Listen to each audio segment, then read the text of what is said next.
Product Quest podcast. Thanks for joining us on our journey to better understand innovation and product strategy. My name is Scott Burleson, and joining me as always, my co-hosts Jan Vermouth and Jonathan Edwards.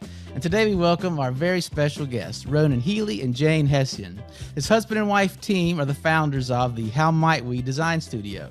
And their mission is to help be more creative, to solve problems, and if I could even use the phrase, to innovate, by using something that many of us have lost touch with, is that this power of play. A self-described researcher at heart, Jane has worked with entrepreneurs, corporations, and even the Irish government. She has a PhD in entrepreneurship management and is the author of Women in the Modern Workplace.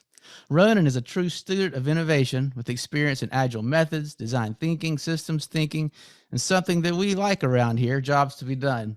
He's a highly experienced facilitator, advisor, consultant, and teacher. Ronan and Jane and Ronan, welcome to the Product Quest podcast. Thank you. That was the best intro ever. I'm going to use that. That was amazing. We're available for hire. Yes. Thank you. Thanks for that. So just a couple of personal things as we get started. So I think we did mention your husband and wife team. So how did you guys meet? And feel free to provide all the details you like. Okay. I think we are what's known as childhood sweethearts. Myself and Ronan probably maybe met each other when we were 13, 14 years of age. Yeah, we had, in a similar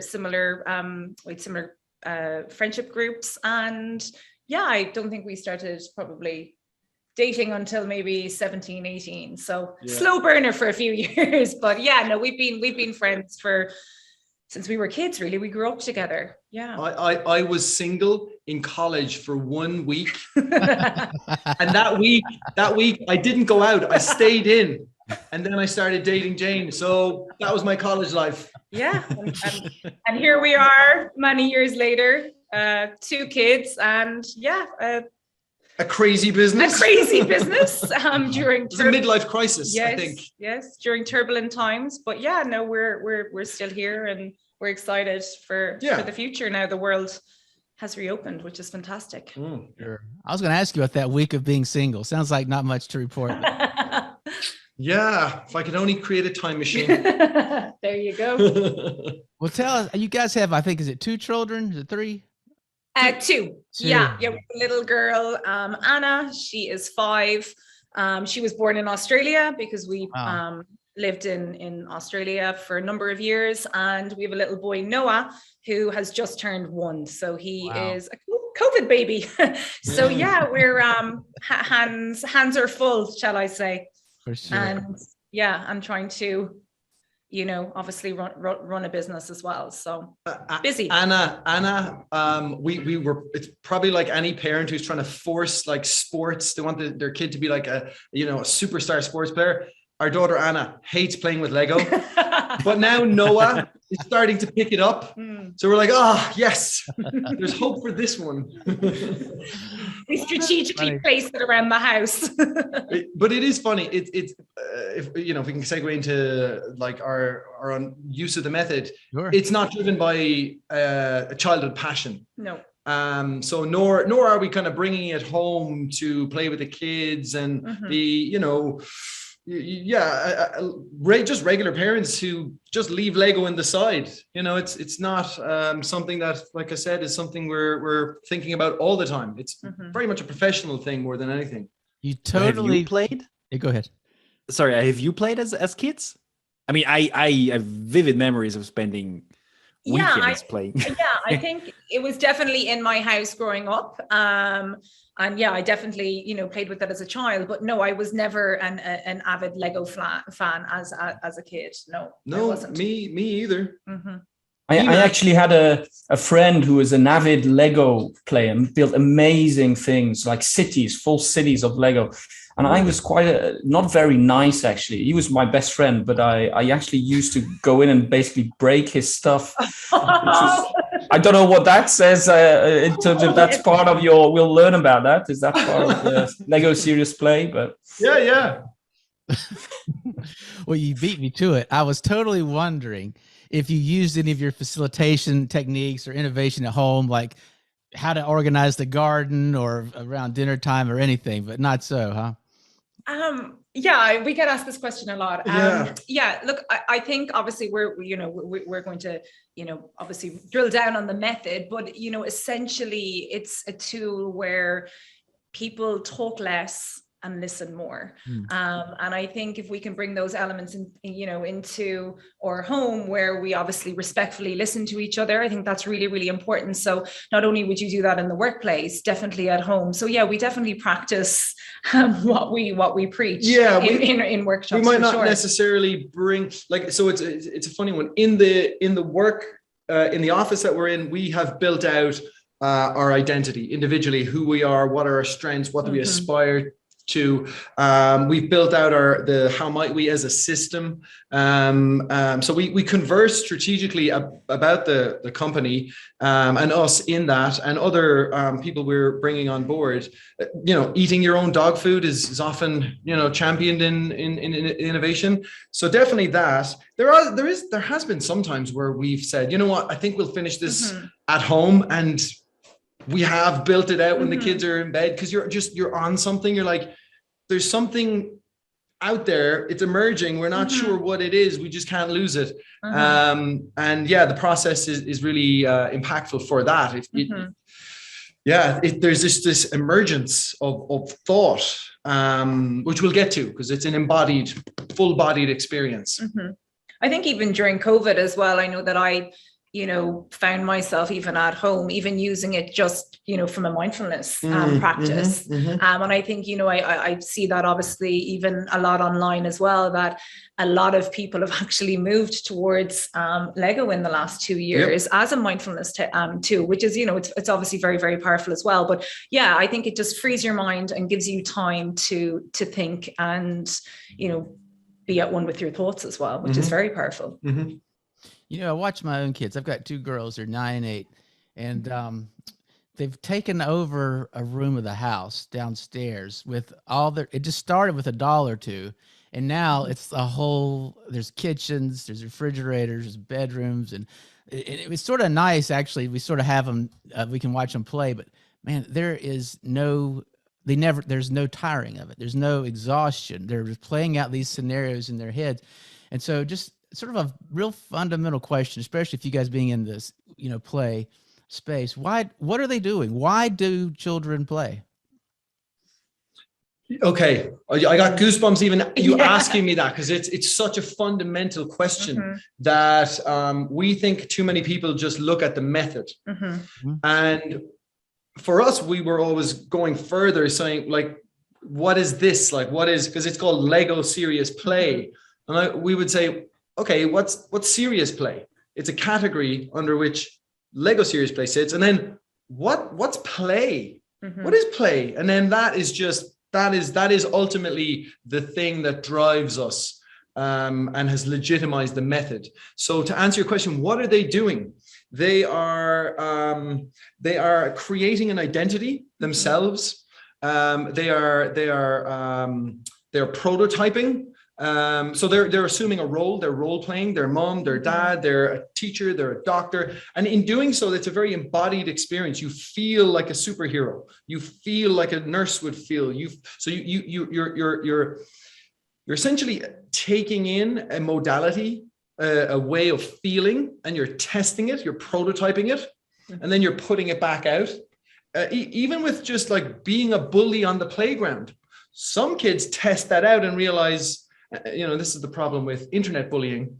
You don't see someone's eyes well up or cry, or you can't see that hurt in their face when you're online. When you test out this hypothesis and prototype of me being a bully, and then you get feedback, you think, I don't like that.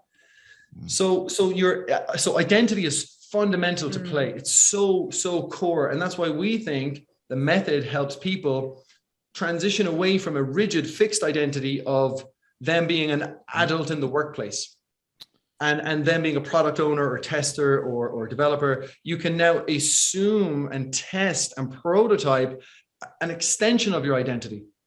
And what does that mean? When you've moved from one point to another and you don't want to go back. You've A/B tested it and you went, you know what? A is good for me. B, was my old identity. Let's see where I can prototype from point A again. So yeah, identity is fundamental to play. That's what your kids are doing. They're also relating to one another. I'm sure they fight, Scott. I'm sure it's not always perfect. Yeah. That's right. Is that any different to the workplace?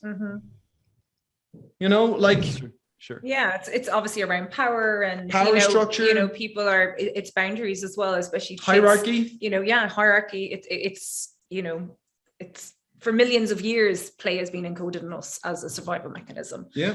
You know, when we say to, you know, many of our you know, clients, when we, you know, meet them maybe before we, you know, deliver a workshop, play is happening in the workplace anyway. And it's just, you know, for a lot of people, they don't see it. Like there's a question we ask sometimes. Is anybody here, Scott, Jonathan, or Jan, are any of you are you an oldest sibling? You're the oldest sibling. Okay, Scott. Jonathan. What age is your youngest sibling? So I'll say Jonathan first. Just what age or how much younger is well, no, what age is that your youngest sibling? 40. 40. Okay, Scott. Well, one I grew up in the house with would be 48, but there was sort of another set of kids, and the youngest there is about 30. That would be I didn't really grow up in the house with. So we're all technically adults, right? Adults. Do you project in some way or see them or feel the childlike energy, even though they're 40 or 38 or whatever age they are? Do you assume I'm the oldest brother? Oh yeah, 100%. Yeah. Yet we're all grown adults, but and we're all like, we could talk to your youngest sibling who says the youngest son or the middle is the more petulant one that wants to be seen, and the youngest one has just been looked after, so they don't want to do anything. But we are all led to believe, even though we treat all of our siblings differently, there's a hierarchy, even though they're well into their 40s, when we come into the workplace, everything is even and we're all adults. Right. It's not. Right. You still walk around assuming you're because I'm the oldest, and you have a particular trait and characteristic in how you engage with people. So we don't lose this, but no one is saying it out loud. In a way, we kind of feel like you know, when the what's he called? You know, the king has no clothes. Sure. Yeah. Who called out the fact that the king had no clothes? The child, yeah. The kids called it out. That's what we kind of feel. We're like, you know what? Let's call out a lot of the somewhat BS of innovation, and let's call out the fact that play exists in the workplace. It's happening. We are not that adult. None of us. Like, how has adulting gone for the globe? How's it gone? Fair point. Yeah. I've got a big star by the word identity. That's huge. Yeah. And as the oldest sibling, something I sort of always feel like I have to take care of my younger siblings, even though they totally don't need it. But I feel responsible is not exactly the right word, but something like responsible. I don't want them to be in pain. I mean, almost like I am responsible. I guess I should have stuck there. But with identity, man, identity is huge. And if we have a certain identity and somebody violates it, that is extremely troubling and offensive. It's one of the things, I think that's why some conversations around religion for sure are difficult to have, because if my identity is in that or anything and you challenge that, man, I want to fight. You know, it's like it's the least acceptable thing to hear, that something in your perceived identity is wrong or bad in some way. And you know what the thing we like about Lego Serious Play is that it hasn't been absorbed into systems thinking or service design or jobs to be done. It's still out there hanging on its own. It doesn't have it has its own identity. We want to elevate that identity, but we also want to tell all those other methods back off, because we want to treat this as a third space. It's not like oh, we're doing jobs to be done, but we're using Lego Serious Play. We want to legitimize and say, this is an identity of an environment. Yeah. And because what we find is we would describe methods and frameworks as you could call them, like, how many of you assume an identity by being a jobs to be done fan? That's your identity. Mm-hmm. Yeah. That's not too far away from ideology as well. Right. And like, if I said, oh, you know, Scott, your book was terrible. I loved your book, by the way. That's how we know each other, because I contacted you. But like, all of a sudden the identity, like, what do you mean jobs to be done? Have you seen my scatter plot? You know, have you seen the, you know, questionnaires we do? Like, and we think there's so much ideology in identity. And if we can get people to assume a bigger identity, a more open, playful identity, and maybe put these tools and methods aside, that for us is the social innovation that Lego Serious Play brings. Because lots of people think, well, what's the metrics that we're going to play around with? Like, yes, you can, but how do you quantify identity change? And also as well, I suppose, just to lead on around hierarchy, you know, I think, you know, we really believe that this method, you know, has the ability to flatten hierarchy, and it helps people on the margins, to feel heard, which is so important. And, you know, it's also, I think, really about making people feel less threatening as well, especially, you know, in a traditional meeting environment. And that's what we talk to a lot of our clients about. What's really unique about our workshops that we design is that you have to listen. All participants will be listening 75% of the time. And that's, you know, for us, that's incredible, because it ensures that the more dominant personalities, you know, don't basically take over the meeting.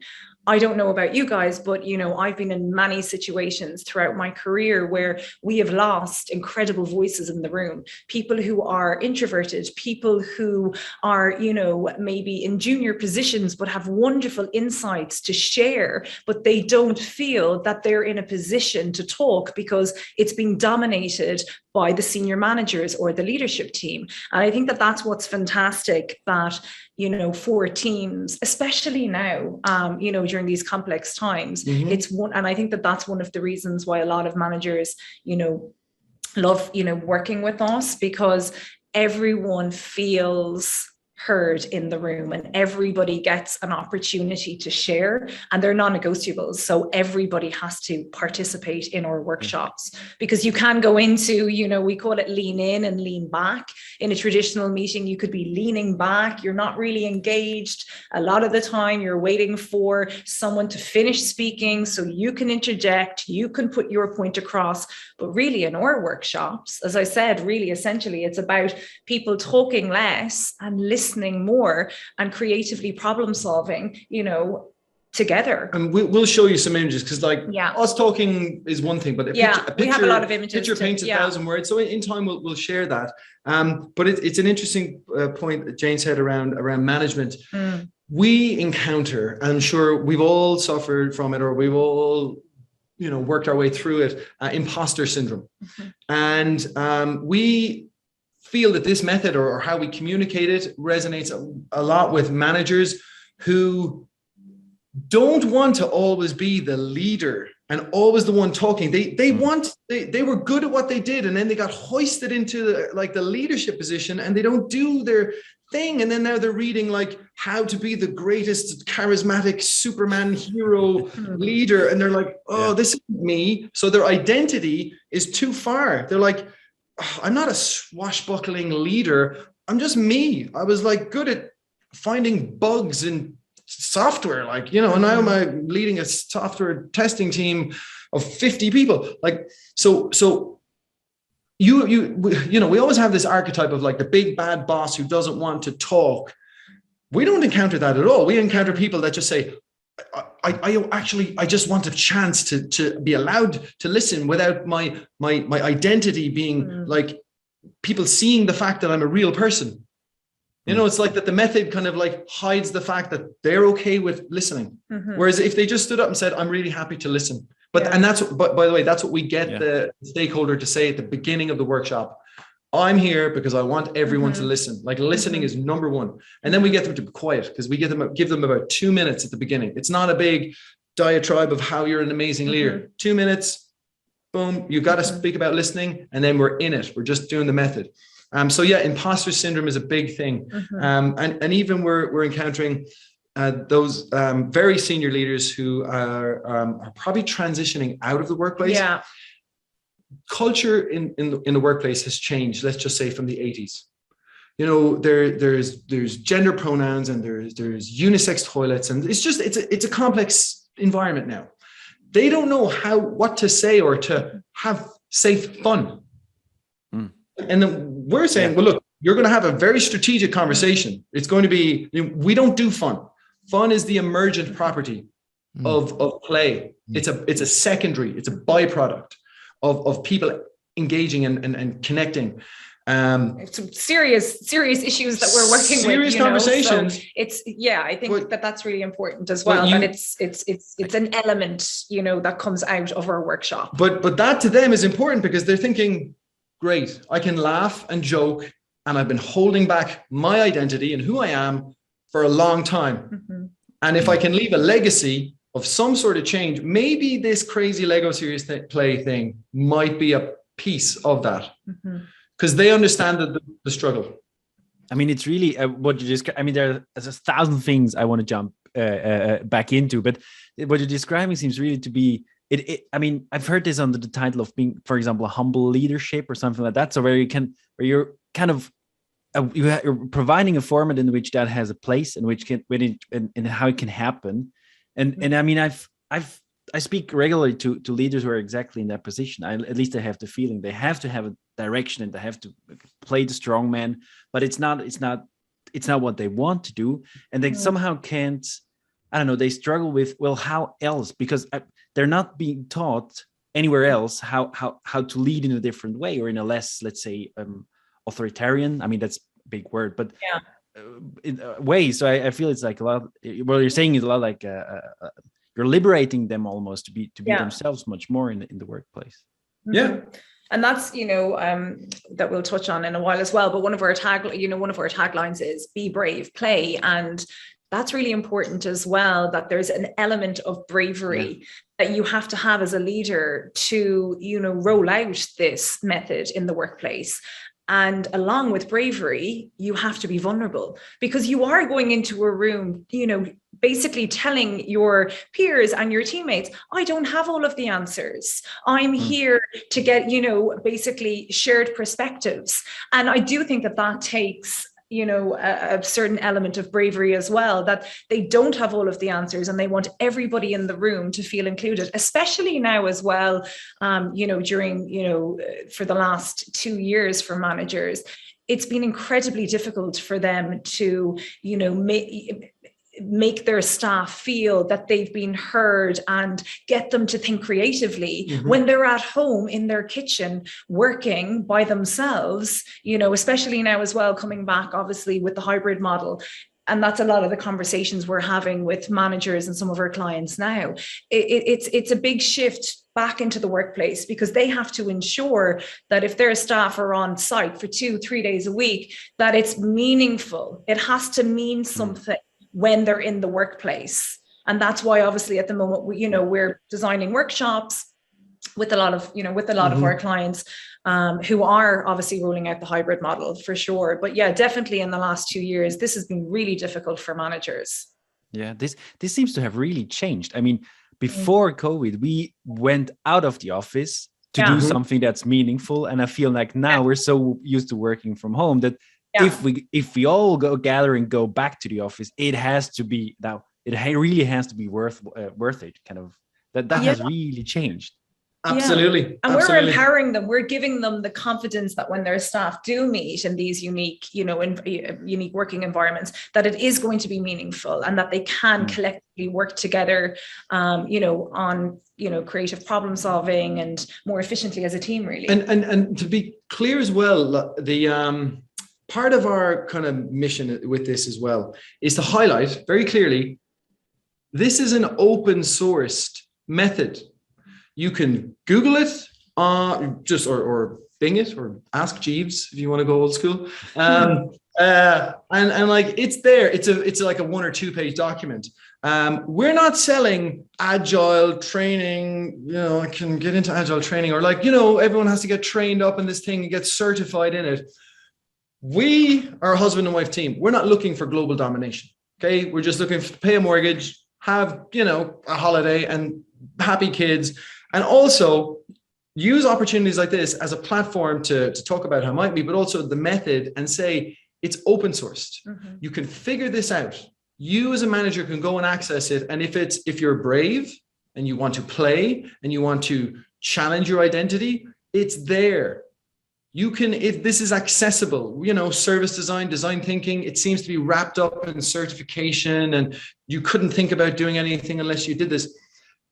Go to Lego, type in serious play, buy some of their pieces, look at the handbook or the little page thing and start. And we want this to scale. Mm-hmm. We want this to scale because, Jan, you said it, there's people who are challenged by this. Like, we know it, there's imposter syndrome. These human beings who are on the earth for a finite amount of time, like all of us are struggling with anxiety, stress, depression, budgets, deadlines, KPI, like particularly if you're in the innovation field, like it's a terrible job to get into because the chances of you being successful consistently is so small. So eventually you're just going to be like, you haven't done anything that's created billions, and you're like, the attrition rate for innovation teams is huge. So we think in the innovation process as a way for your own mental health and a way to like there's so much in terms of embodied creativity, but in terms of creating a space which is conducive to open and challenging dialogue between innovation teams, that helps your mental health, that helps you sustain innovation. This is the thing we don't hear people about, like, how do you sustain innovation? In mindfulness and doing like yoga, fair enough, but like, what about with your team in a room? Mm-hmm. We don't think there's anything that compares to this, and it hasn't been seen, and we're saying it's open sourced. Yeah. And we're not, obviously, we always say we're not driving for, consensus with this method. You shouldn't drive for consensus. We're not. As a team. What we want is just everybody engaged when they're with us, for that workshop. And I think, from my own experience, as a manager, I knew that I used to get very frustrated doing a lot of offsites. They were wonderful. The food was great. The drinks after were nicer. The hotel was fantastic. But I used to leave at the end of the evening and say, that was fun, but what was achieved?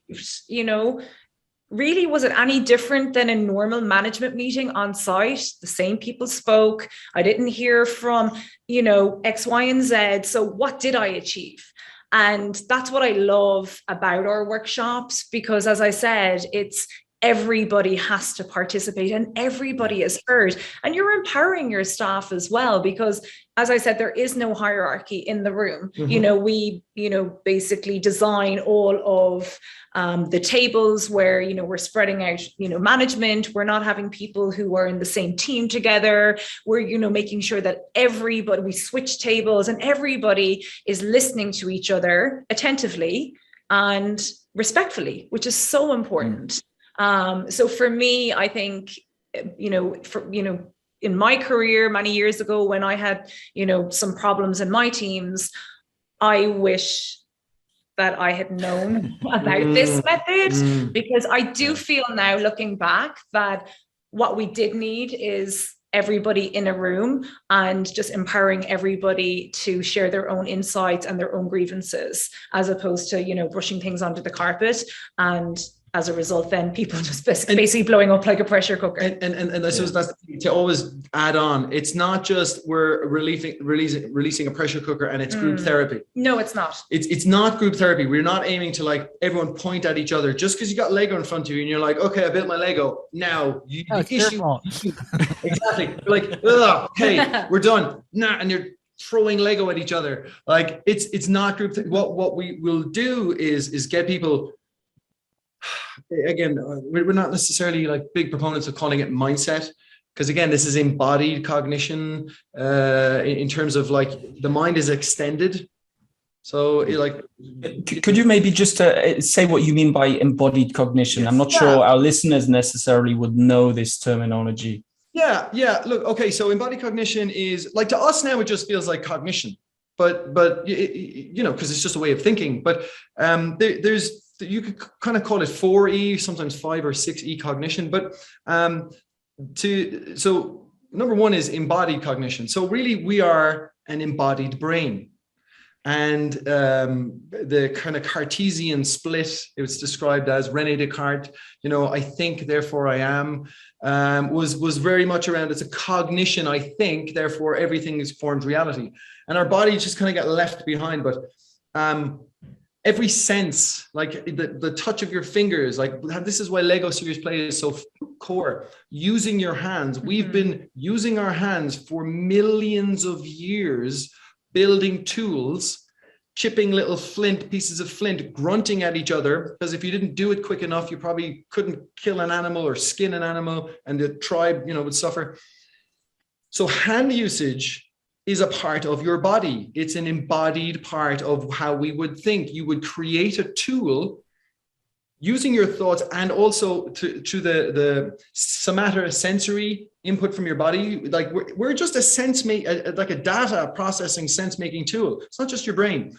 So in terms of embodied, it's your hands and every other aspect of your body to help you to think. The really fascinating thing about tool usage is that in our cerebellum, so deep within a primitive part of our brain, in the limbic part, is where we use for motor control. We use it for motor control, generally our whole body. But for millions of years, by sitting and chipping at little pieces of tools, like tool usage or innovation or creativity, if we call it, through enough grunting, there's a exaptation. Exaptation can be used not only in the human body, but any kind of biological entity, is deriving something new out of an existing process.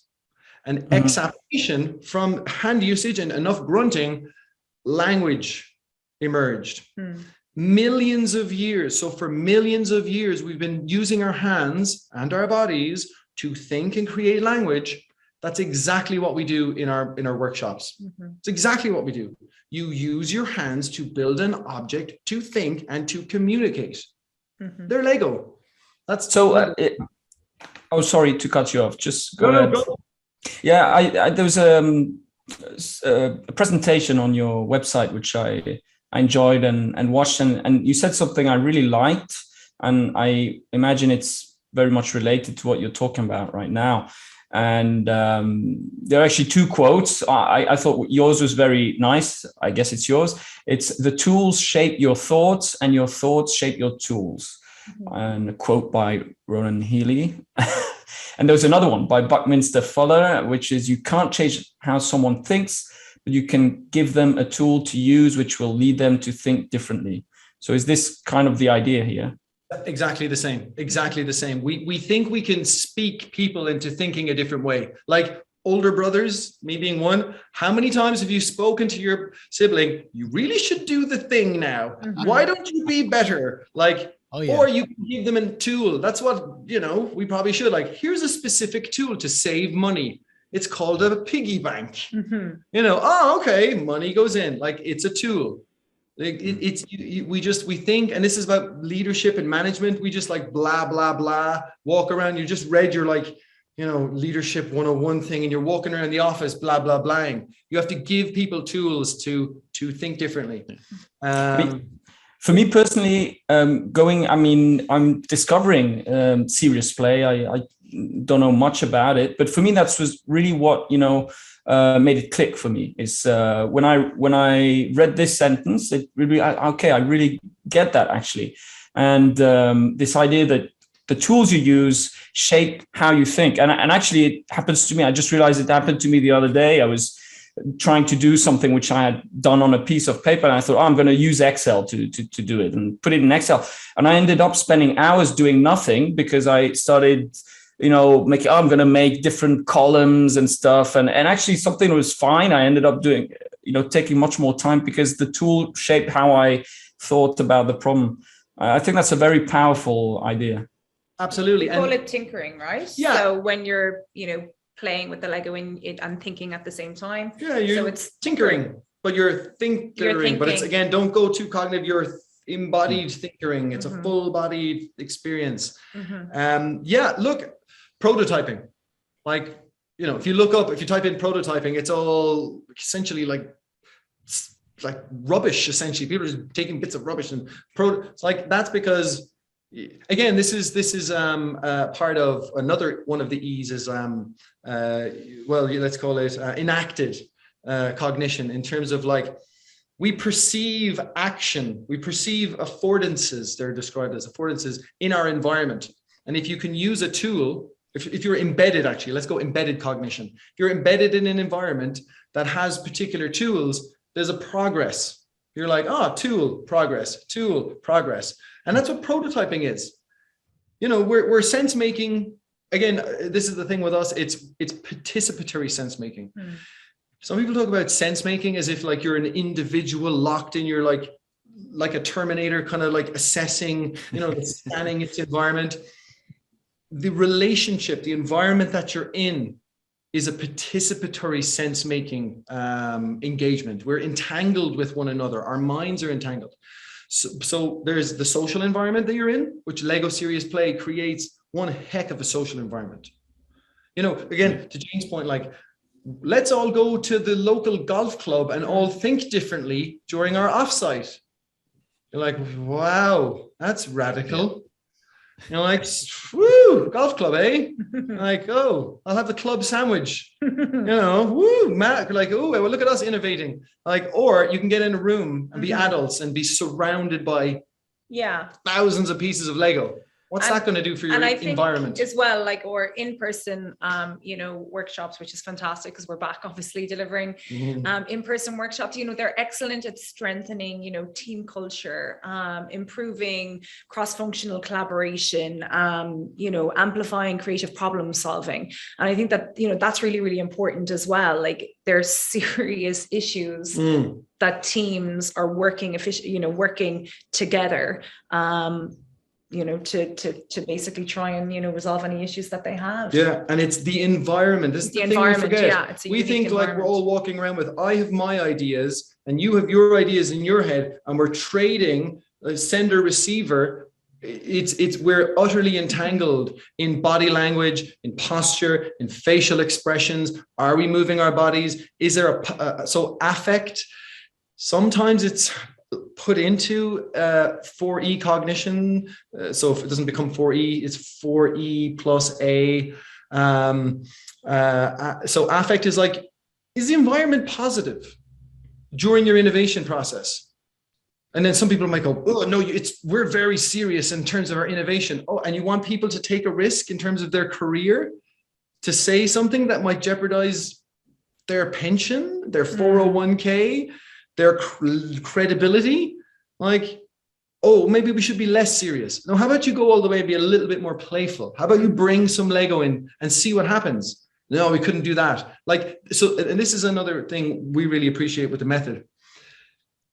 We will send something out, like when we're kind of chatting, somebody will say, Ireland is generally a small place. Someone will say, oh, that sounds really interesting. I think someone would really enjoy what you're doing. This is kind of radical. I think they might need it. We'll either get a really enthusiastic response or nothing. And it's a great prospecting tool, because I don't want to have to try and, like, two of us convince people to, will you please come and play in the room? And if they don't want to be vulnerable, that culture itself, like the fact that it's a canary in a coal mine. It's like a little multicolored canary. I might use this analogy more often. It's a little multicolored plastic canary in the coal mine. If you don't have a culture or a boardroom that is conducive to bringing this way of being into the workplace. And it's not for everybody. And that's, as Ronan said, that's totally fine. We're not going to try and, convince a manager to, believe that what we're doing might benefit them. So it takes a specific type of manager who want to, use our design studio. And I mentioned, earlier, for me, the characteristic traits that I see in a lot of our clients is bravery, is risk, and is vulnerability.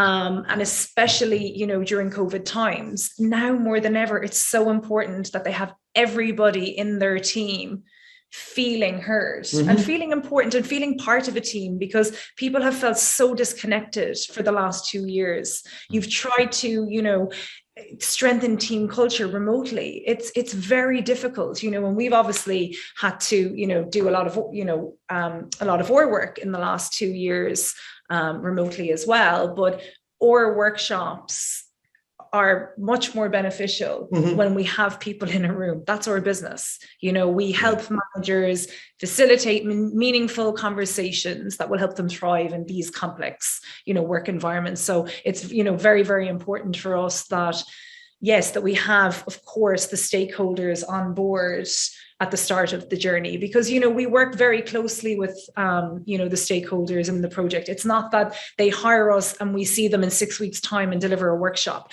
Every step is carefully designed, you know, and also as well, I suppose, a lot of even, you know, some of my friends sometimes think that we're consultants, you know, oh, you're like a consultancy. We're not, you know, that's not what we are. We're facilitators. And a lot of the time the answers are in the room. You know, we're just facilitating these meaningful conversations. We don't have all of the answers. We, you know, we're not conflict resolution strategists in the room, but yeah, we're facilitators of meaningful conversations. So it's interesting thinking about it. I'm imagining one of your workshops, and again, this is sort of dangerous, but I imagine that there's some folks that are excited, like, oh, I can't wait to play with these toys. And I imagine if we go to the other end, there's somebody, it's like, you know, starting like arms crossed. We've got serious work to do. I'm not sure about these toys. This is not very serious.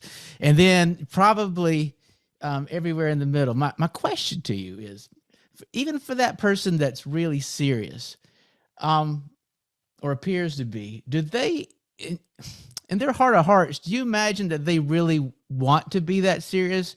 They're just they love their identity so much, or is it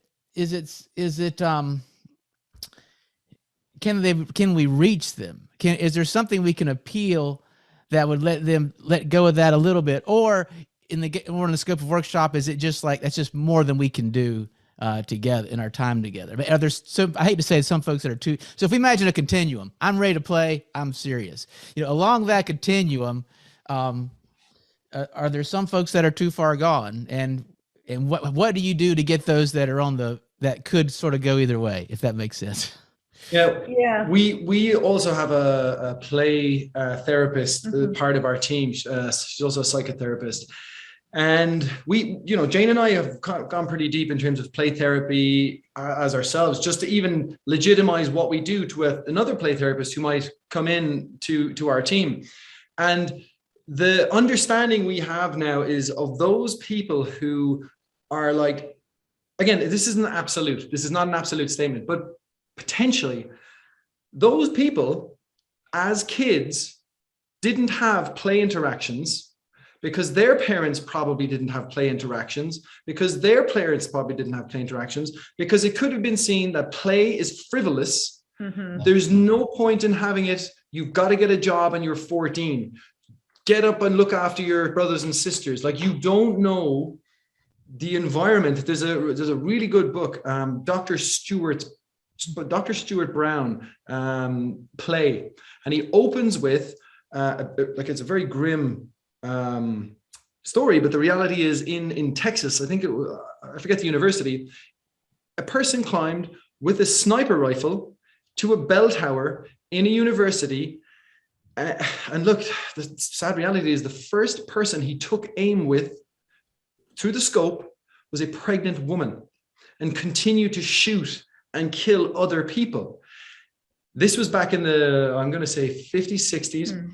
Dr. Stuart Brown was a relatively young man. The state just thought, we have to figure this out. How can so much rage manifest in this person? Turns out his history, his dad, I think, was military, and he had absolutely no engagement in terms of play. When they look back, he was a very awkward child who couldn't interact. So we were very conscious of how we design our websites or our workshop, that we're not zealots around like, yay for play, like everyone's going to love this. Not at all. And that's why, again, I think we bring a pretty deep and broad view of this, because we want to be fully respectful of not just the cynic, but potentially someone who is actually has a life history. And we can't know that, we can't account for that. But if we see it, we can have side conversations. And that for us is a pretty, like, if we can say it, it's pretty deep in terms of a facilitator considering participants. And it's only through years of absolute dedication that we can get to an understanding. But it is interesting, when you're observing the participants when they come into our workshop, because I think like the majority of the time, the manager doesn't actually share with them that they're going to be using Lego. So they know that they're doing an offsite. They know it could be around strategy or, team development or working on specific issues, but they don't know, obviously, the method. And it is quite interesting observing, people's, nonverbals, because the engineers love Lego. They're so happy when they come into the room. It's like Christmas. They're like, really, an offsite? And I get to play with Lego. But what I do observe at the end of the day, when sometimes I compare, certain individuals and their faces when they came in earlier on in the morning, they didn't look that enthused. They kind of felt like, is this what we're doing today? I'm really busy. I don't have time to play. And then at the end of the day, when we get, some feedback, a lot of, the similarities that I hear is, that was incredible because I got to share what I was actually thinking. And a lot of our other offsites, I never really got an opportunity to speak. And it was wonderful because I got so much, out with my team, and that we were able to like have some great conversations, and they were really, really happy. So for me, was their face an indication of just their frustration at other, offsites that they did, and they were just a bit frustrated that nothing had worked for them. So yeah, it is interesting. But once again, this isn't for everybody. Not everybody is going to leave our workshop and say, yay, that was absolutely incredible. I think we don't want that either. We don't expect it, but also I think the important point as well is having a kind of a systemic view or whatever, just like a service designer's view of like a journey. We never think one workshop is going to work. Like, of course it's not. Like no one, like, that's ridiculous. And I think anyone who ever, like, because you'll hear sometimes in, Lego Serious Play facilitators, it's all workshop, singular. Like for us, it's nothing. It's not going to move the needle. Like, okay, maybe it might be like an ideation session. Like it depends on the context. But if you want to embed an environment, and that's not to say you're bringing Lego back into the workplace when we're gone, but if you want to open up and alter identities and have these more meaningful conversations, which again, we I think as much as we obsess about our workshop or workshops journey, it's how do we help managers and teams create the secondary conversations when we're gone, to sustain the energy and enthusiasm and insights to lead into the second workshop. And then again, more support, third workshop, more support. Because we're not consultants. We don't want to be embedded in any company forever. And I think that that's something that, I'm really proud of, that we, work with our clients post-workshop and the support that we offer. I think that for me, once again, going back on my own experience as a manager, I used to call them, the drive-by shootings. I would get the strategist in for the day and I was frustrated. So I just wanted someone just to tell me that they could fix the problem and everything would be okay by 5 o'clock, because then I could report to my CEO that my job was done. So it's only looking back now, I was obviously very, very naive. But yeah, look, a lot of the time as well, managers who probably just want to do one workshop, they're frustrated and they just want someone to fix everything. as Ronan said, I think it's so important that we empower the manager to carry on the work, because a lot of the time that's what happens. You know, you could do great work at an offsite for 7-8 hours and be really motivated, but how do you then carry on the torch back in the workplace? So, you know, that's something that we do, you know, work very closely with as well. And I think that that's, you know, a reason why we, you know, continue to work with certain clients, you know. It's actually a bigger design consideration than the workshop. Yeah. And because the minute you look at our website, you go, oh, it's all about like the Lego and it's all about building a system. And it's, for us, we're not even a big zealot on systems thinking, which we can get into another area. But like, yeah, we don't see like looking at causal loops and like building out the system is going to solve your team or organization's problem. It's actually look up off the table and see people in a different light and be more vulnerable and maybe put your budget down to someone else who might need it for some part of an innovation process or to help, you know, appease a client or clients, like, or change a part of their area. So like it's relationships. I think we become way tool obsessed. And again, this is how we started. It's probably like, we're not zealots about Lego. We're not zealots about the method. The method really is like the user interface. That's really what it is. It's the front end, it's the UX, and in the back end, it's the algorithm of, or the source code of what is play and why do we play and what are the benefits of play. That's for us is the core. And there's another part which it's kind of our secret sauce, even bigger than that again, but we just want to keep it secret. Wow. I've got so many notes of things to ask you about. But one, I feel when you said a few times that it's not about the Legos, I almost feel like you are wanting to inoculate yourself against an ideology. You're wanting to keep a little distance from the tool so that you don't become a zealot about the Legos itself. You want to stay a little above it, which I think anybody that has any enthusiasm for any innovation method, period, even including jobs we've done, should be very careful that, because when we embrace something too much, it becomes almost religion-like, and we stop thinking. I want to ask you about something you said about you want them to be able to carry on the work. How do you? And so I imagine when somebody brings you in, probably the workshop's what they're thinking, hey, we're going to do this. Who's going to order lunch? I mean, there's all these logistics, but afterwards, the workshop's over, everybody goes home. You know, how do they continue that? How do you help them to continue on those breakthroughs or build on what they've done? You know what? I could quickly run down exactly what we do, and it's kind of our IP. A little bit, because it's, as we talk, Jan was like, please do. I would love to hear exactly that. That was my burning question. Like tell me how. and I think the point is, if it's non-obvious, it's because we've upset. Like if you're like, can you explain what that is? And it's because that's non-obvious. That's a step that maybe we haven't fully considered. It's like, that's because we're obsessed about it. So like, okay, at least put it this way.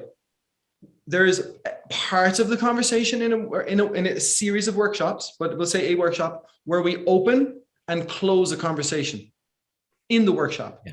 There's other parts of a conversation which we can open and pass on support for the management to close out that conversation. Where literally we describe it as handing a baton. It's a relay race. You gave us the baton for the workshop. Here's the baton after this. We're going to take it back in workshop 2. We're going to hand it back to you after that workshop. So it's a series of opening. Do we open and close? Or again, you could say diverge, converge, whatever terminology you might use. So that's enough. It would sound precious. Like, ooh, look at the Lego people getting precious about their like, oh, I thought you were saying you don't have an ideology about it. Like, sounds like a religion. Sorry. No, I just think it's one, obviously, over, service offerings that we take a lot of pride in. Sure. And yeah, we obviously work very closely with the stakeholders to ensure that the insights that were generated during the workshop are carefully communicated to their staff. We obviously have a follow-up conversation, within kind of a week of any workshop, running everything through with the managers, our own insights, their insights, answering any questions and so on. And I think even, from my own experience, once again, I never had that opportunity either. There was some obviously, great nuggets that some of the strategists would have delivered on the day that, a few weeks later, I'm like, oh God, I'd love someone to, run that by me again. So we're obviously accessible as well to our clients. And like I see over the years, people kind of championing design thinking is not a workshop. And like, okay, fair enough if that's an insight, but like for us, it's like, I know that. Like, of course it's not. It's a series of conversations. It's like, marriage isn't getting married. It's not like, oh, we had the one day and we're married. It's like the series of tumultuous conversations. So like, it's certainly a design challenge. It's a design challenge, very much so. And look, I think that is a part of, it's an area within the complexity sciences that we are very fond of. It's called complex responsive processes thinking. If I can point anybody who's watching this towards that, because I think it is very marginal. Like if you haven't heard of Lego Serious Play, then you most likely, very definitely have not heard of complex responsive processes thinking.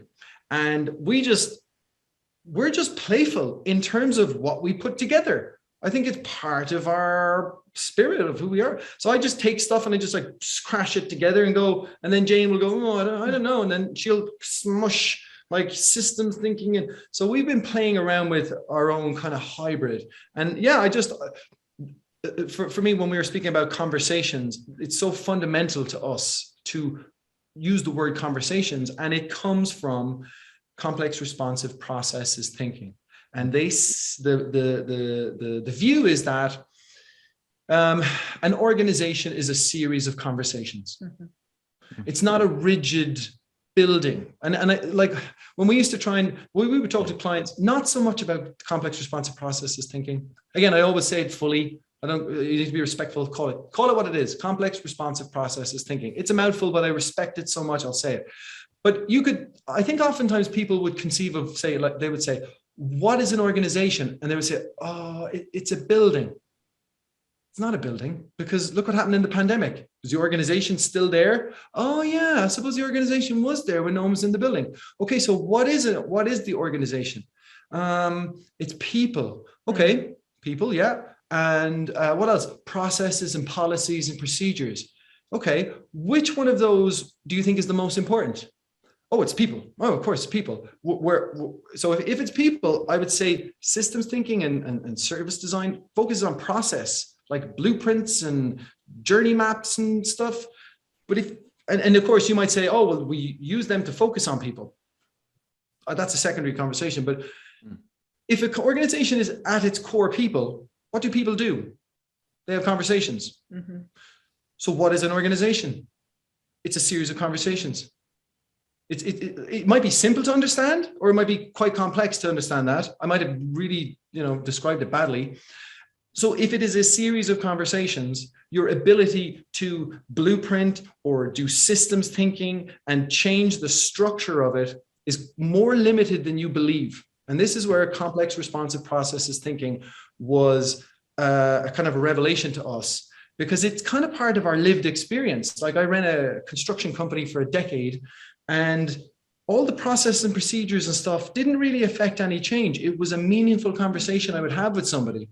And from that, they would turn around and have that conversation with another person, and it would ripple. But my ability to enact change was room by room. We all think we can build a system and point at the thing and move the stuff around. You're not moving stuff around. You're moving people who are very complex and beautiful creatures who probably don't want to get pushed around like you're doing chess pieces. So it zooms us down into what is happening in a room.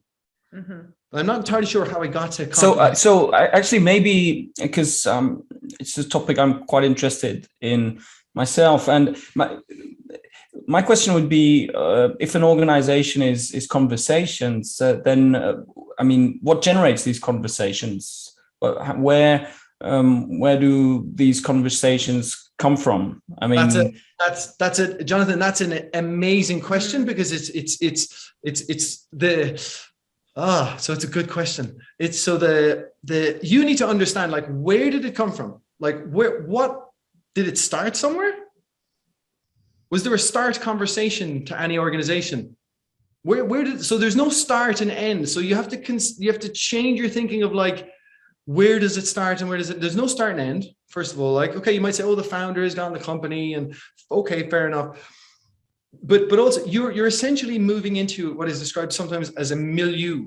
You're just, when you're onboarded and you're like, you come into the company and there's thousands of conversations happening in the organization. There's pockets of culture, and you're trying to figure out, okay, I'm a product manager. Oh, I don't talk to them because they're the testers. Oh, I don't talk to testers. I'm going to go over here and you're trying to figure out, where do you go in terms, like, so there's hierarchy, there's in-group and out-group biases, there's power structures, like, there's just a milieu of things happening in terms of the conversation. But some people might go, well, no, it's the process and the artifacts that create these conversations. But, like, we know a relatively pretty close family member who was operated on the wrong vital organ in a theater. And, like, how many layers of process did that go through for them to operate on the wrong side of the person's body? And look, you might say that's a one-off event, but it is a one-off event in a highly regulated, highly bureaucratized, process-oriented organization. So how much emphasis do you place on changing process and procedures? Or how much emphasis do you, or systems, or journey maps, or how much emphasis do you place on helping people change their identity? And that's where we come in.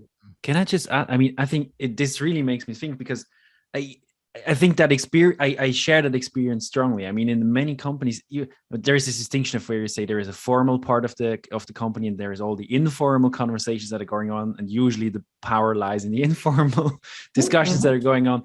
And just as a question to you, I feel like we have a lot of tools and ways of how we can design and influence processes, but we don't really for conversations and how we relate to each other within a company. So I feel like it's because we have tools to define a process and we know how we do this. So this is very Cartesian part. You can map it out and starts with A and it ends with B, and we know how we do this. That's what managers do. But we don't really, we lack, at least until now, really the tools to design this other part, this informal part, the relationship part that you were talking about. People describe that part as dark matter to us. As in, like, it's the dark, like, as in, it's the unseen part of to us, it is the most radiant, brilliant part of an organization. It's people relating to one another. That puts all of the process and procedures into the shade. We see it completely different. And like, how is energy or how is light created? Through the milieu of interaction, through rubbing of energy and thought and people doing well out of a change program and others not doing well, people getting budgets and not budgets. Like, it's just the human spirit and the friction that's creates this light, which is in an organization. Whereas other people say, oh, that's the dark matter. That's the stuff that you can't see. I don't know if that's just, we've been locked away in this, like, Lego filled writing room as a husband and wife probably too long. So if we can relate back these conversations to the actual Lego serious playing, I mean, how does that relate? I mean, these two things then, in your view? I just think you can have more embodied. You can literally bring more of yourself physically to the company. Literally, physically, you are now more present in like HR talks about engagement. We need engagement. How about embodiment as a metric? Like, how much are our staff moving when they talk? Like, in time, I think that could be a legitimate metric. So how does it relate? You're bringing more of yourself physically, but also more of, like, you're seen. You get this vulnerability kind of pulls back the what was it, what was that? Oh, the yellow brick road where the man behind the curtain, the Wizard of Oz. Yeah, and we're just pulling back the curtain and going like, oh, it's a person, it's a human. You're not a product manager. You're a dad or a mom or an uncle or an aunt. You're afraid of your mortality. Like, it's not that we're talking about these things. I think just don't get lost at, because it's Lego, we're all talking about being a mom and being a dad. But like, why would using Lego help do that, in your opinion? I mean, why using Lego helps to see behind the curtain, maybe people lower their barriers and stuff? I mean, why does that work, in fact, in your opinion? Well, I suppose just to kind of obviously go back to the actual, 3-step method, I think that's really important, just to kind of obviously give you maybe an overview of a rundown of maybe a workshop, and maybe a one-day workshop. There might be maybe 6 to 8 builds throughout that day. So that's another, I suppose, misconception that people might have. Oh, are you playing Lego for 9 hours? No, we're not. Lego is the tool to have the conversations. The 3 steps are build, share, reflect. So us as the facilitator, we will pose a question to the team. We will give them a specific, maybe 90 seconds or 2 minutes, for example, build a tower with the pieces of Lego that you have in front of you. So everybody is given the same amount of Lego, everybody is given the same instructions, everybody is given the same amount of time. Then everybody obviously has to engage in the process. So everybody is building, it's a non-negotiable. And what you see is incredible, because what you see in the room is diversity. So what a tower means to me is very different to what it means to Ronan, to what it means to you. So it's like in the workplace, everybody has a different opinion. It's diversity, and it's managing that diversity, and it's respecting that diversity as well, which is very, very powerful. Yeah. And what you see is you're seeing other people's, you're basically seeing other people's thoughts right in front of you. And it's all about everybody having to listen to each other, and then everybody gets an opportunity to share. So everybody has to share their build. And then you get an opportunity to reflect. So everybody actually has to reflect on the build itself. So that's really powerful in itself, that 3 steps, because, as I said, hierarchy is completely flattened, and you can never interrupt someone when they're speaking. So you cannot interrupt them. They have to talk. They have to tell, their peers about their build. You can never really question the person. It's only questioning the build. So you might say, that's really interesting. Why did you decide to use those colors? What does that represent to you? And then everybody has to reflect. So in a normal group setting, it's really hard to get everybody engaged in your conversation and to hear everybody. So as I said earlier on, it's the people on the margins, it's making them feel heard. And that's where I think the tool is so powerful. It's not, what we're doing is incredible. It's so different. It's the tool. It's the tool that's powerful. And it's us as facilitators managing these conversations. You could also describe what we're doing as creating boundary objects. And a boundary object is a way for people to have a conversation. And if the object brings the boundaries together. So the object is a connector. So it's a boundary object. So your point, Jonathan, around how does it create these connections? And so it's focusing on a tool means we're not focusing on directly on one another. So even body language, like eye contact, body posture, imagine I'm like the mega boss, like the big bad boss. I'm surrounded by Lego. I look like a bit like a child. I'm not normally like alpha. So Jonathan, what do you think about what's wrong with the company? And my eyes are like 6 foot high. You're looking at me going, oh my God, he's looking at me. Whereas now, like you're saying, oh, you're Jonathan. You're like, oh, well, I look at you. You can look down instead of directly at the boss. But when the boss is looking at you, or sorry, when they're doing their build, they're looking down when they talk. So, and also their posture is submissive. It's a very submissive posture. You're down like this. And it's not like, oh, after the one build, this whole, wonderful magic cocktail of body language synchronicity kicks in. It's over an hour, over two, over three. And this is where we build in a more complex conversation as interpersonal relationships or entanglement happens a bit more. And just to kind of finish off the question of like, how do you think Lego is different?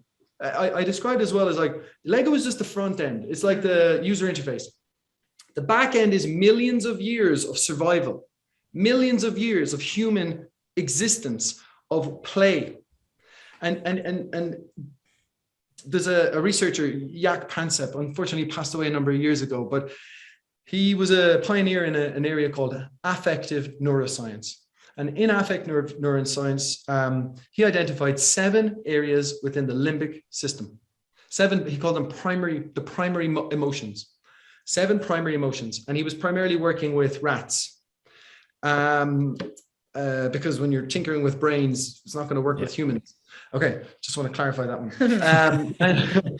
Well, you can, but you shouldn't tell. You're in trouble. But what he would do is decorticalize the rats, so remove their neocortex, and see what were the interactions. And for millions of years before our neocortex came online, because the human brain exapted the neocortex, it was always there. Again, remember exaptation, we derive a new function out of a bodily feature. So the cerebellum for language, the neocortex in time was exapted into the brain, into the neocortex. In the neocortex, after decades of research for him, the play instinct just kept coming up. Now this neocortex, which is, we always talk about it as the thinking brain, like, design thinking, service design thinking, systems thinking. And you always think it's like the prefrontal neocortex. Millions of years we've operated in a limbic, and there is an implicit, an embodied, non-conscious thought, because again, you're not thinking it, it's just a stimulus, an instinct. It's play. So Jonathan, like in terms of why particularly Lego? It could be anything that engages a play instinct, which is millions of years. And then why do we play? Social engagement, building bonds for survival. It's essentially survival, and also survive and also to thrive. So potentially to dominate another animal or tribe. So again, it's not all like, oh, we're getting along from play. You're also getting along to form a tribe, to dominate. How do you learn to dominate? It's you rough and tumble as a kid, to then rough and tumble and kill another. So again, it's why are we playing young, rough and tumble? To learn to rough and tumble and kill in the future. There's no rough and tumble killing in our workshops, but there is a play instinct that is millions of years old, that it gets enacted when you're engaging in this. That's what comes through at Lego. That's why we say it's the front end. The user interface is using Lego. The algorithm, the source code is millions of years of survival, and it's been prototyped and tested by our ancestors, your ancestors, all of us. And we're here today, like talking to each other on little screens from essentially building a tool with our hands.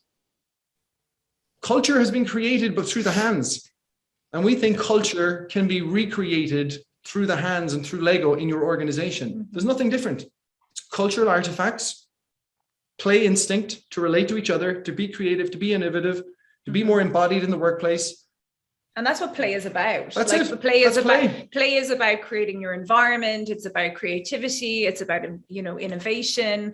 It's about playing with concepts. We talk to a lot of our clients about, play is essentially getting you ready for, what we term the VUCA environment. So the volatile, the uncertain, the volatile, the uncertain, the, complex, the ambiguous environment. And I think now more than ever, we need to start moving into the abstract. It's really, really important. But yeah, I mean, play is so powerful, and it's so powerful in the workplace. And it's like the margins, like talking about jobs to be done, like if you can shave 1% or 2%, or add a percent or two of like it's a product or service being better.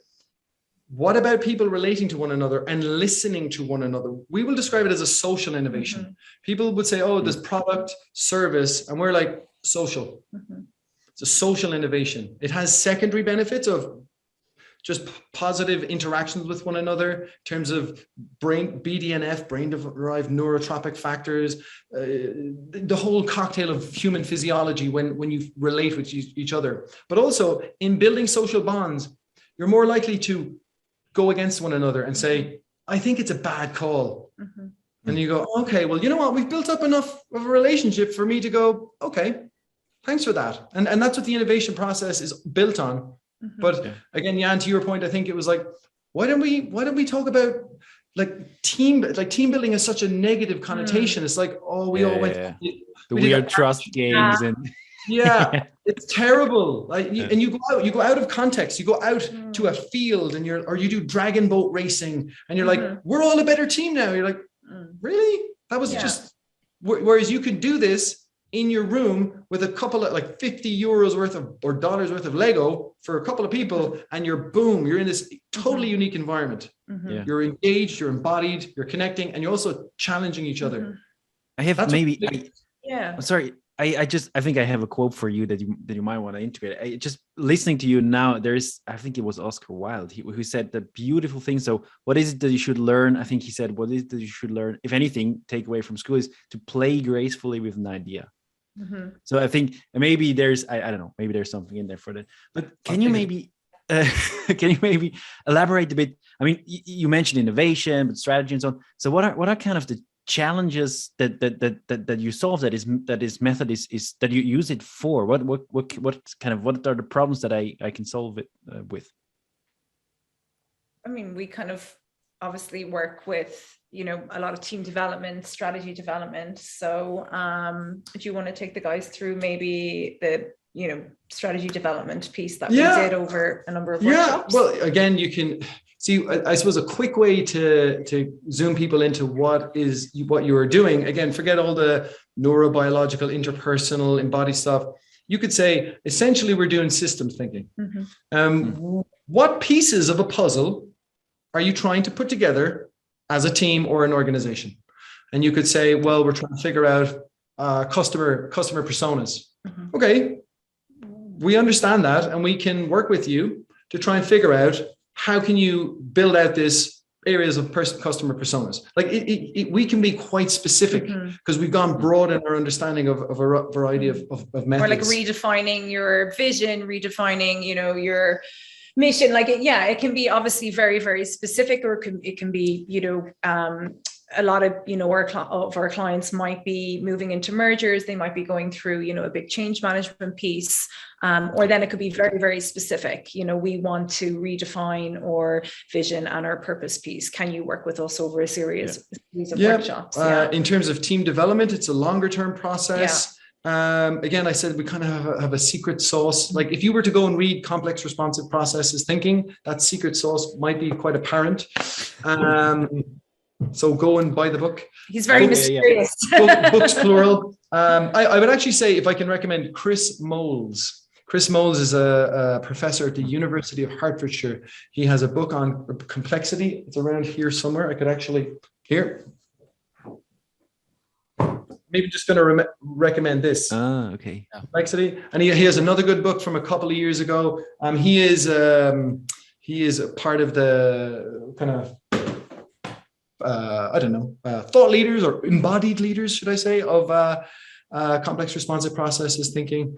How did I get onto complexity? Where was I going with that one? Talk about your secret sauce being related to complex. You were giving away your secret sauce, basically. You were correctly. It's team development. Sorry, team development stuff. Gotcha. Team development. I would like to bounce off Jan's question and actually ask the opposite, which is, what do you think this is situations where this approach would not be appropriate? Are there any cases where you wouldn't recommend using if it's conflict resolution, like if there is inherent systematic deep-rooted problems in the team, like we're not the people for you guys. Let you know, going off site and playing Lego there's so many other layers that need to be resolved before they come into a room with us. And we have obviously had to say no on a number of occasions where our work wouldn't have been meaningful because we weren't the answer to what they needed. Bullying is something we would hear when we hear the word bullying, we just think that's conflict resolution. Yeah, that's not us. Like, people we find will throw around toxic, the culture is toxic. And then when we unpack it, it's probably not, though I think the word toxic is just too frequently used. Where else would it not be used? Like, so, I mean, for instance, in school, if you want to teach, accounting or something, because I think you mentioned before this idea that we learn through playing. And I was wondering, this is a specific type of play, and would it be adapted to if I want to learn something like accounting or something? Well, interestingly, so specifically accounting, it depends on the context. Again, I sound very much like a designer. Depends on the context, but it does. Are you a 2-year-old or a 6-year-old? Well, then 6 bricks plus 2 bricks is equal, to 8 bricks. Possibly, if it's you're in university. I'm not an accountant. I've taught economics for a couple of years, and I was a part-time lecturer, and I always knew I could rock economics with Lego Serious Play, because you're building out the economic system, the monetary system. You're dealing with systems. There is logistics in the academic space. I know for me, actually, sorry to interrupt you, but for when I did my PhD, looking back now, actually, it would have been not only an incredible tool from a mindfulness perspective, but for me, when I got my writer's block, which happened very, very frequently, or whatever, where I just could not see the wood from the trees. I was so close. You're so close to your research that I found it so difficult to really leave my literature review.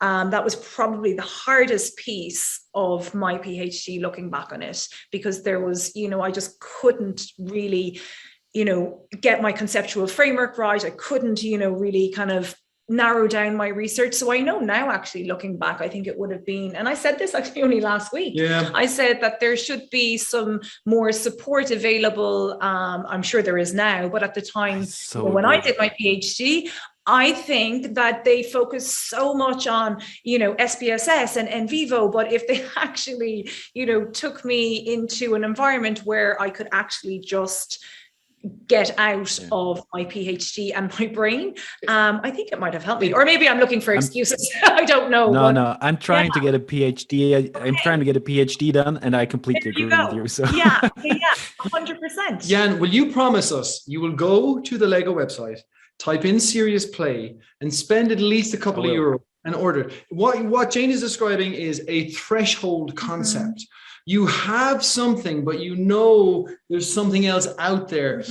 And this is the point where I was trying to make around our limbic, our very deep in our primitive part of our brain, where it's close to language, our ability to articulate something. When someone says, it's on the tip of my tongue, like you're stuck, and you go for a run, or you go for a walk, or you go, for a shower, and it hits you.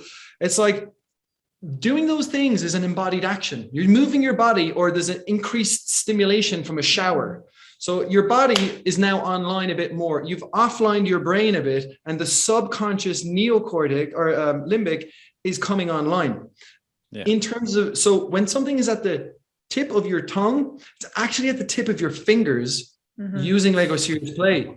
I love it. And that's why we built if we sound like we know what we're doing, the majority of what's coming out of our mind and our bodies is the insight has been derived through building it out and then talking it. What's so interesting, Ronan, is as you're talking about he uses it. I know, I was only tip of your fingertips.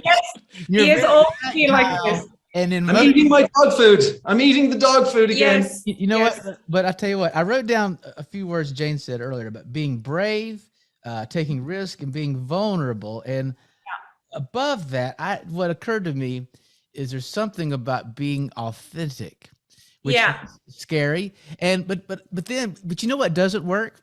You can tell somebody's been through some kind of public speaking course, and they're like, now for this point, I would like to say, and then we're going to make a big. It's not authentic when they're just mechanically forced. So when they're in there, it's not at their fingertips. Then it's somewhere. You guys know the neuro processing better than I. It's somewhere in their conscious mind where they're controlling themselves, and they look ridiculous. It's not.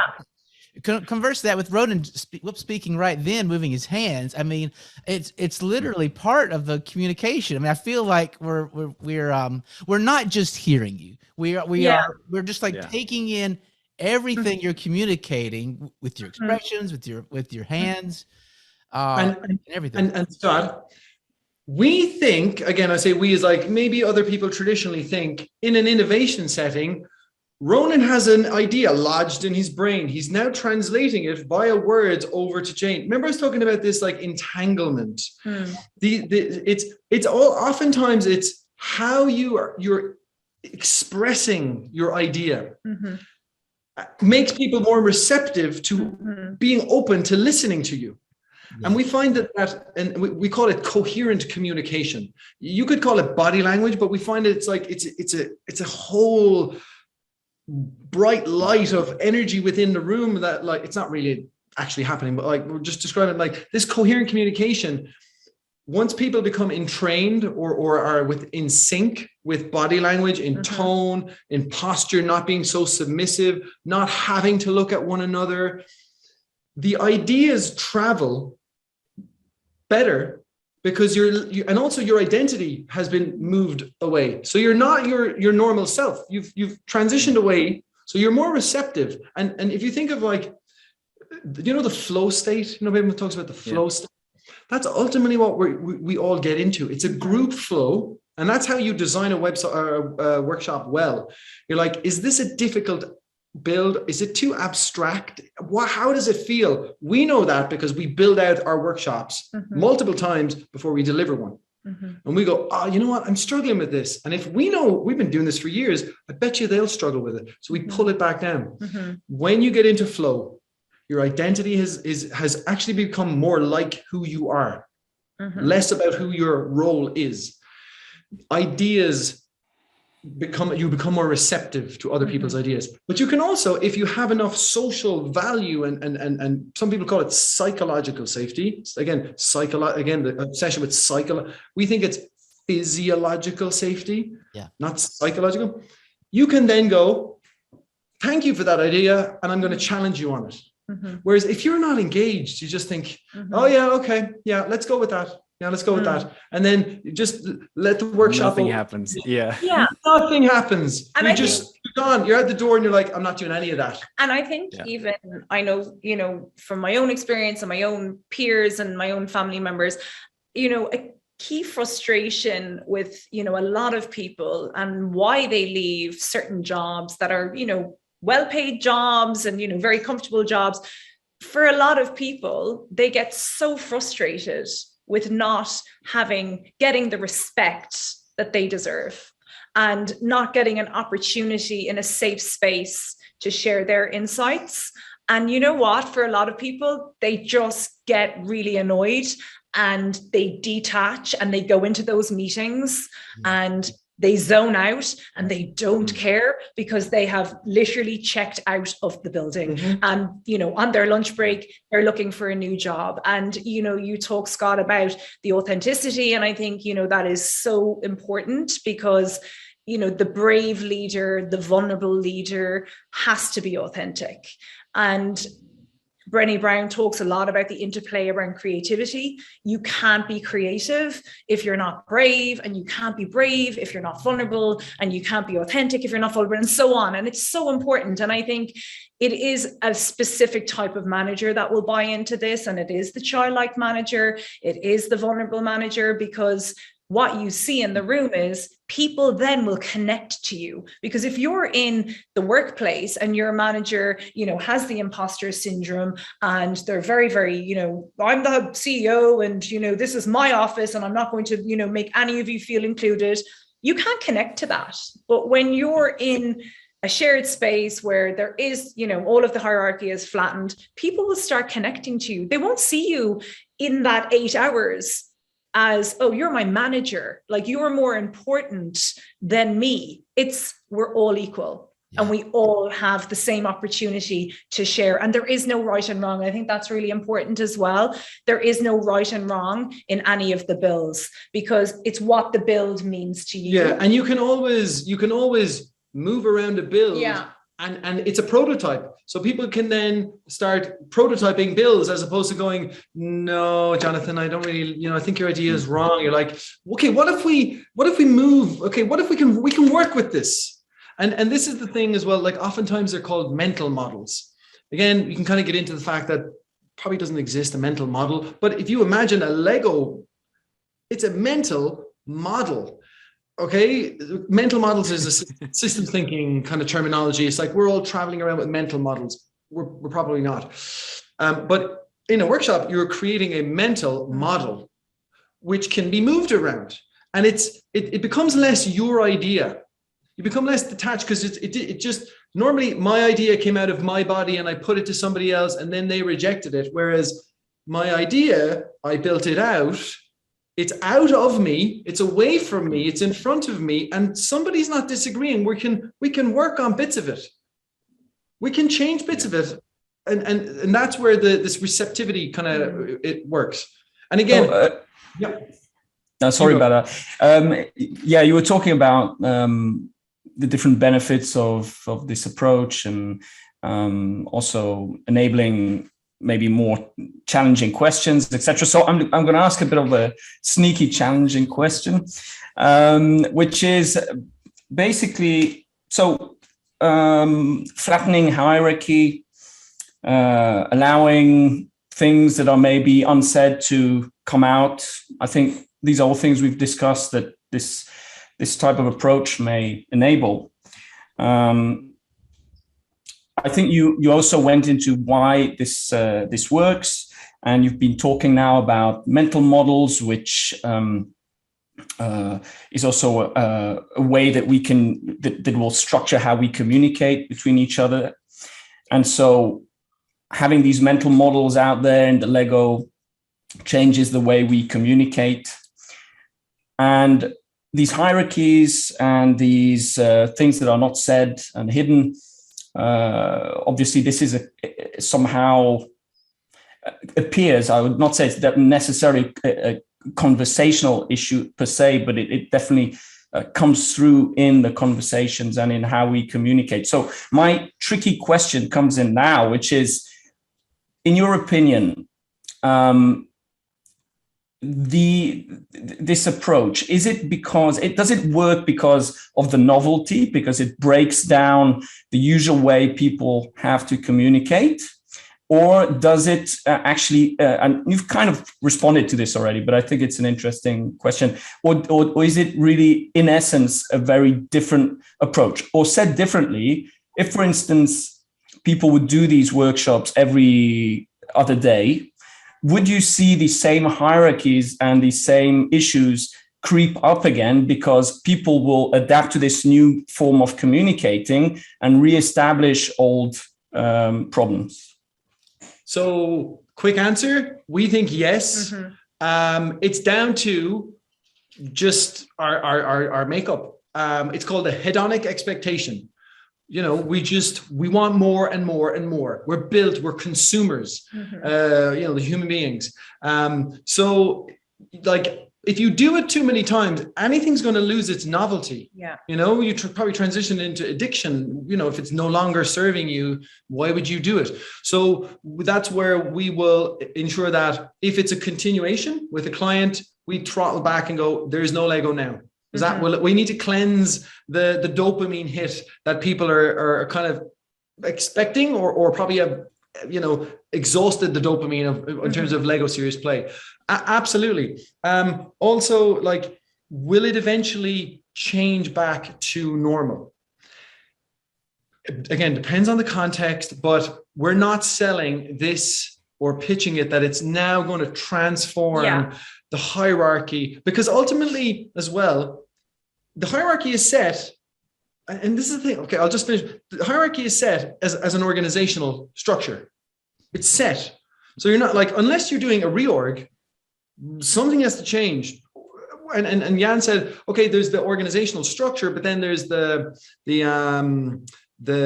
social kind of connections, which are really how it works. What the method does is the organization. When you walk out of the workshop, you're back into organizational structure. You're back into like Monday at like 8:00. You're back into like, I'm back into work. That's the reality. But you're hoping that there's a ripple. You're hoping that there's some sort of change eventually. But if you use it too much, too soon, too often, it'll lose its appeal, we think.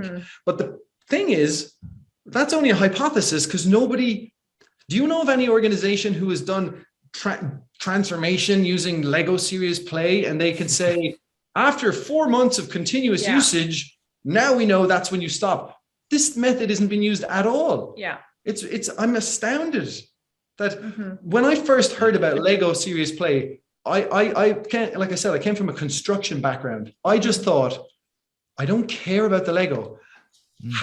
Whatever the sales process is, to convince adults to go into a room and pay another person to play with Lego, that's what I need to learn, because that salesperson's technique is golden. And then I started to learn about it, and I thought, okay, there's something good about this. I thought it was just the sales pitch. Whatever they were packaging up, I wanted to take that piece of it and bring it into a company. But even when I did my training in Sydney in 2017, but I did it as part of my professional development with work, and I was even so skeptical, but I was more curious about doing the training. I was like, this is really interesting. I'm going to be, a certified Lego serious play facilitator. And obviously I knew from the academic side that I could bring it into the classroom with students, but from the corporation side, and until I actually went through the process myself, and even for myself as well, I was, definitely at a transition stage in my career. And I was, I had that opportunity over those, 5 days to really start building out actually my thoughts. And I, at the end of the week, really came to a concrete decision that I knew that I actually had to move on with my job. And I had to make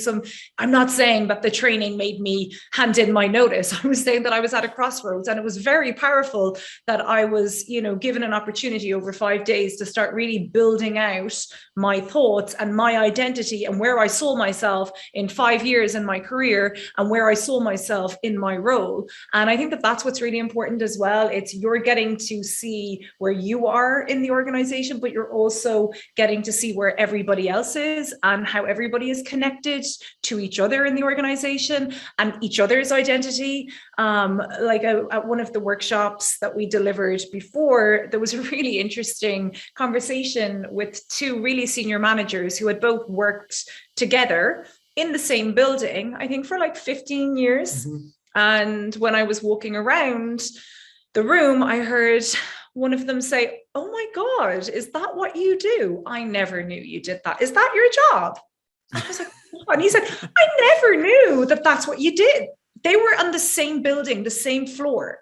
And it was at, Lego sharing, yes, this is my job and this is what I do. And it will always stay with me, because I was like, wow, that's incredible. I think it goes back to when we spoke about adulting, how we're not doing adulting very well.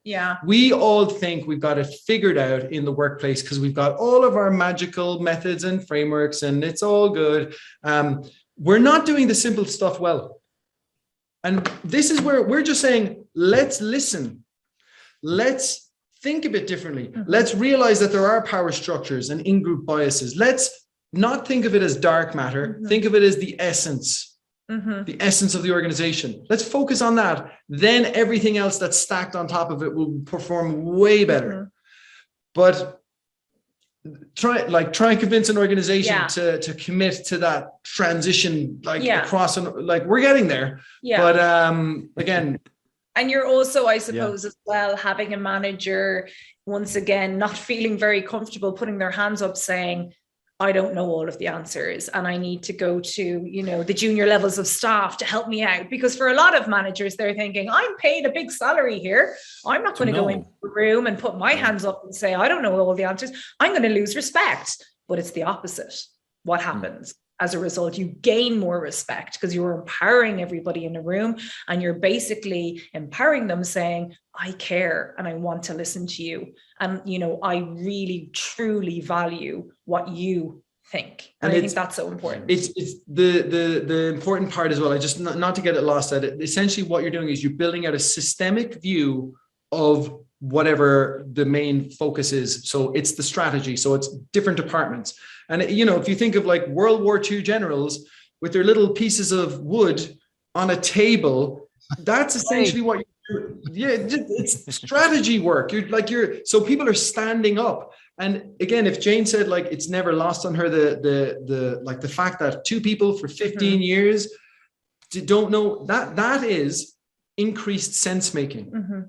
If I know what you do, then if something comes out from, some client request or client issue or the environment, the business environment, economic environment has changed.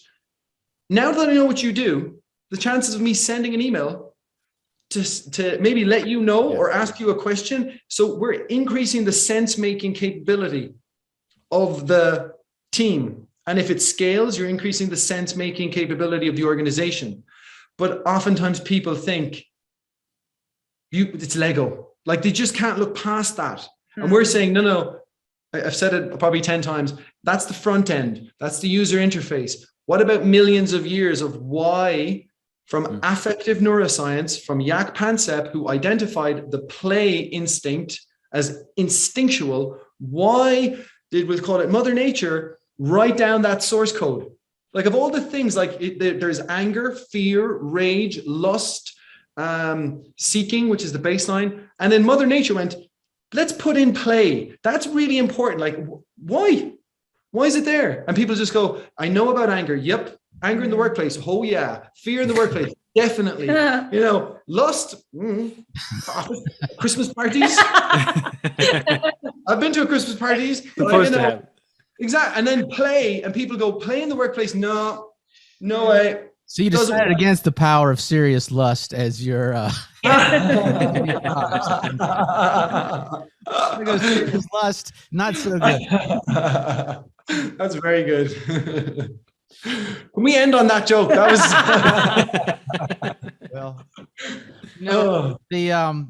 I've got usually.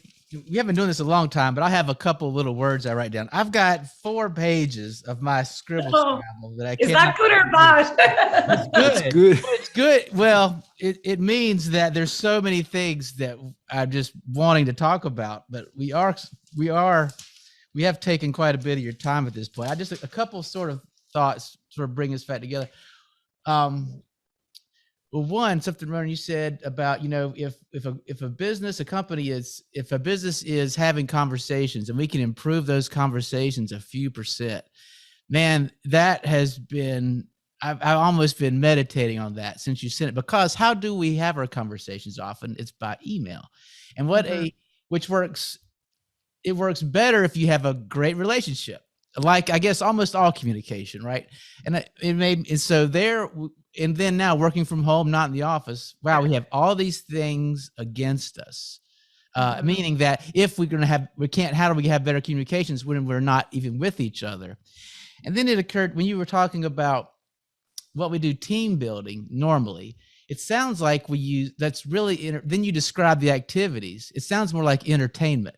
It wasn't play, like play golf or do this thing or that thing, more entertainment, which is probably just it gives the appearance that we're getting along better, but really we're just sort of whatever, we're just tolerant. It's a distraction. You're distracting each other.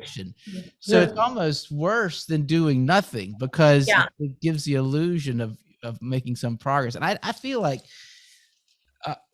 One here, maybe you can see it. I wrote, why not? It's mysterious how this has not been picked up on more, because something that comes so natural to us as children. And one more thought. Sorry, I've told you I had all these things, but when so much of how we act and react to people, if it's, as you say, from millions of years of programming, it makes the play. Some of the play makes sense. Like children, especially little boys, like to, they like to play with toy guns. Like they're playing out these things that real adults do. You know what? Take the guns away, they'll use sticks. Take the sticks away, they'll use their hands. You can take the tool away, but this whatever thing with this play, it's wired into us. And folks like you guys that have so much training, experience, that can help folks use that, have these better conversations. My goodness. I mean, I cannot think of a better thing, quite frankly, that a company could do than to bring you guys in. It's I'm just Thank you so much. That means a lot. That's kind. Thank you. Yeah. Especially obviously now more than ever, I think these conversations have to be had and they're needed, and teams need to feel connected.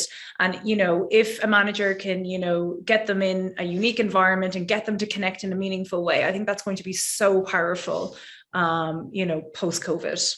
Yeah. And that's something we will talk to. We reframed COVID. Because we reframed play. So serious play is essentially a paradox. They don't exist on their own. That's right. It's serious and play. That, yeah. And if you're too far in one way, like you're serious, everyone leaves your company, no one's going to take a risk, forget innovation. If you're too playful, nothing gets done. So you're trying to calibrate it. So, and this is where we think like Lego serious play helps you to bring play in. Also, in terms of once you start to think about that, was this pandemic a crisis or is it an opportunity? And whichever one of you said it is, in terms of like, it's shifted now. The workplace now is a place where you better get creative work done, because why are you dragging me in? I could be in my pajamas. There's going to be an expectation, so, why do I need to be here when I can do this work at home? We think it's a critical time for this method to be legitimized, and organizations, because look, quite honestly, I think HR struggle with multiple things over the crisis. But what they're also going to struggle with is, like, lots of people would champion the fact that we transitioned to being at home and the IT team stepped up and everyone got a laptop. That's good, but wait until you find out that nobody wants to go back. That's going to be another crisis, or it's an opportunity. There's an opportunity to say, you know what, we're doing things differently. Prove it. And you open a door and you're like, that's the CEO surrounded by Lego, listening to people. Oh, that's pretty different. For sure. And it is going to be really hard for managers, even with this, hybrid model continuing, as a manager, making sure that everybody in your team feels included, but then you're trying to get them to creatively problem solve. That's going to be bloody tough, because that's, very hard on a day-to-day basis in the office, but having to do that remotely with your team as a manager, that's going to be really, really tough. Can I just acknowledge that Jane said the word bloody? Oh, okay. I curse way too much. Yeah, I never curse. In the back of my head, I was like, don't do any swear words. Just don't. I just call her out. Everyone, you can rewind that. I love it. It's not worse. We got it on tape. It's a British swear word, so in America it sounds. Yeah, it's not a real swear word. Okay. I just wanted to catch her out, because I'm always been warned, like, don't. No F-bombs. No, so. We're yin and yang, by the way. You've been very serious. You've been very serious throughout the talk. So. If we're able to convince you to come in next time, we're going to insist on some cuss words. We're not being authentic. That's going to be one of the rules of engagement. Well, one last question. If you know how Google has a little thing each time, or they have a little special message of the day, if you guys could have, if they let you put your own message for the whole world to see for one day, what would you put on there? Oh, Be brave, play. Yeah, Be brave, play. Very it. simple. Be I brave, love it. play. I love it. Well, I hate to bring this to an end because I've got a lot of more questions here, but we'll have to get to that later. It's just been so fantastic. Thanks, Jane and Ronan, for a great conversation. Thank you. Thanks Great for doing chat. this. We love the mission. We so love much, guys. the wisdom of play. You know, it's there's something sad about it to me because it's something that we have naturally and we lose it. And that's definitely, and you guys are really, honestly, I mean, we talk about innovation here, but it feels like your mission is really a bit higher in that. You talk a lot about feeling heard, having relationships, being more authentic, being braver. It really feels, it feels like you guys, you're taking, it's almost a nobler mission than just innovation. So thanks for what you guys are putting out into the world. It's been a pleasure. It's been great. Thank you so much, Jonathan. Thanks. Thank you. And the very best of luck with your PhD. Thanks. Well, that concludes today's Product Quest podcast. Please send any comments or ideas for future shows to productquestpodcast@gmail.com. We'll see you next time.